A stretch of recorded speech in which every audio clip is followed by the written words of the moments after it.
Today we're making Arabic pies, but it's not the sweet pie that you're used to. These are all savory pies. We're gonna be doing a meat pie, a spinach and raisin pie, and then a homemade cheese pie.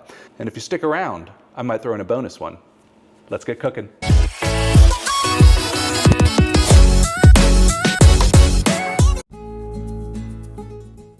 First up, the cheese. We're gonna need about an ounce of lemon juice per half gallon of whole milk. Remember, whole milk is key.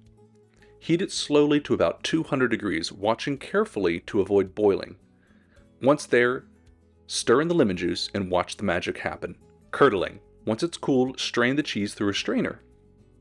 Now, for a flavor boost, we're going to sprinkle in some salt and lemon zest. Mix it well in the cheese, wrap it up, and let it drain for a few hours or even overnight. The next day, we're going to beat 1 egg in, and then set your cheesy goodness aside for later. Now, let's get our hands on some dough. Combine your dry ingredients, the flour, salt, yeast, and the other usual suspects. Then we're going to add our liquid ingredients, warm water and melted butter.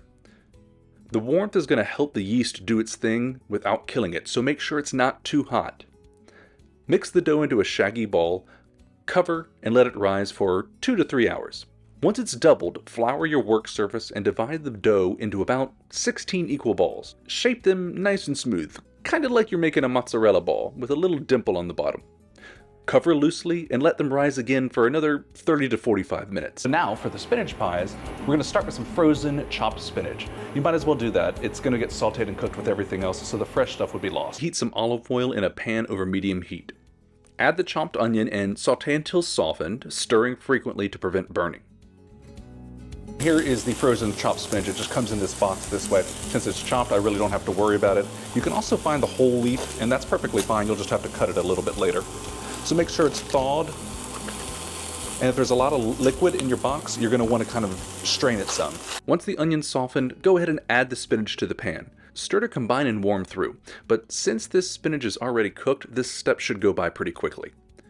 Now add the pine nuts and raisins to the spinach mixture, letting them absorb some of the flavors and heat. Then add a squeeze of lemon juice and set the spinach mixture aside. And so for the meat pies, what we're going to do is saute off some ground beef here. We're going to add some chopped onions to it, maybe some pine nuts. Get all of this done ahead of time. In a separate pan, brown the ground beef over medium-high heat. Go ahead and toss in this ground beef at this point, so just nothing exciting, just some ground beef and hot olive oil. And we want to break it up and saute it until there's no liquid remaining, so really get a good brown on there. So browning beef means just that. It's not cooking the beef until there's no pink. It is until there's actual brown Maillard reaction going on. And in order to do that, you have to get rid of all the liquid.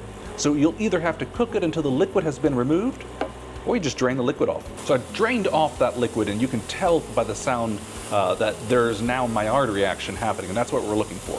So let's add the onions in, and we're just gonna cook these until they're a little bit soft. My grandma, my Situ, used to make this, and she would make the meat pies and the spinach pies and the cheese pies, and you know, as children, we never had any idea what went into it all, but she would make mounds and mounds of these things, and we would just grab them and stuff them in our mouths. And now it's only later, as an adult, do I realize how much love and time went into all of these foods, which makes me appreciate it even more. We're gonna let all of this cool, and once we have that mixture ready to go, that's when we'll start stuffing the meat pie. Our next step is to throw in some pine nuts, so we'll just sprinkle these in, and these will get toasted as we cook. And to this we'll add about a tablespoon of tahini paste. Now tahini is just ground sesame seeds. You can actually make it at home if you just buy them in bulk and stick them into a high-power blender.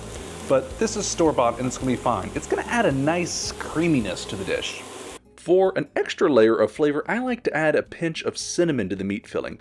It complements the other flavors beautifully.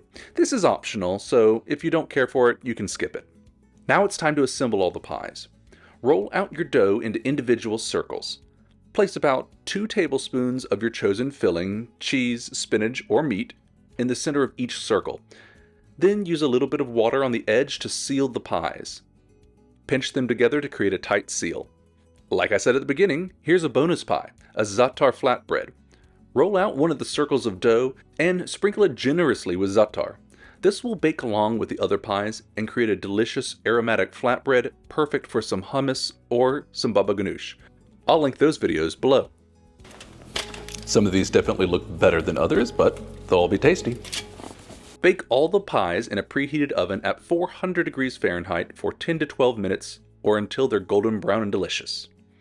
Once they're baked, let them cool slightly before transferring them to a platter, and you'll have a beautiful assortment of cheese pies, meat pies, and spinach pies. And don't forget that flavorful za'atar bread. And there, 3 different Arabic pies just like my grandma used to make. Enjoy. Catch you next time.